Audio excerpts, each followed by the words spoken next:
የሚጀምረው ጥቂት ሰዎች እጅግ አስፈሪ በሆነ ጨዋታ ላይ ሲሳተፉ ነው። ጨዋታውም ህይወትን ዋጋ የሚያስከፍል ሲሆን ህጉም በጣም ቀላል ነው። ከስድስቱ ውስጥ አንድ እንጉዳይ መርጦ መብላት። ነገር ግን ከእንጉዳዮቹ አንዱ ገዳይ መርዝ ያለበት ነው። አንድ ሴት መጀመሪያ እንድትመርጥ እድል ይሰጣታል። እንጉዳዩን ልትመርጥ ስትል ግን አቅራቢው ያልተጠበቀ ህግ ይጨምራል።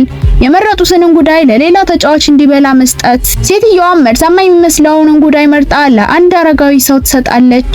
አረጋዊው በተራቸው ሌላ አስፈሪ የሚመስል እንጉዳይ መርጠው በአቅራቢያቸው ላለ ወጣት ይሰጣሉ። ቀጥሎ የሊዮ ተራ ይሆናል። እሱ ግን ተራ የሚመስል እንጉዳይ መርጦ ለቆመችው ሴት ይሰጣታል። ከዚያም ጄኒ የተባለች ተጫዋች አሊስን እርዳታ ትጠይቃታለች። ጨዋታው ከመጀመሩ በፊት አሊስ መርዛማውን እንጉዳይ መለየት እንደምትችል ነግራት ነበር።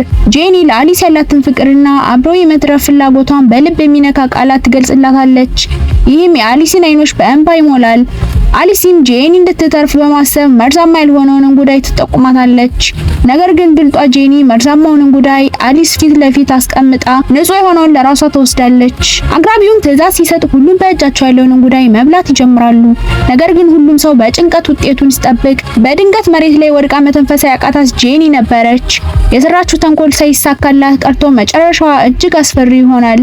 መርዛማውን እንጉዳይ ለጓደኛዋ ሰጣ ለመትረፍ የሞከረችው ጄኒ መጨረሻዋ ያልተጠበቀ ሆነ።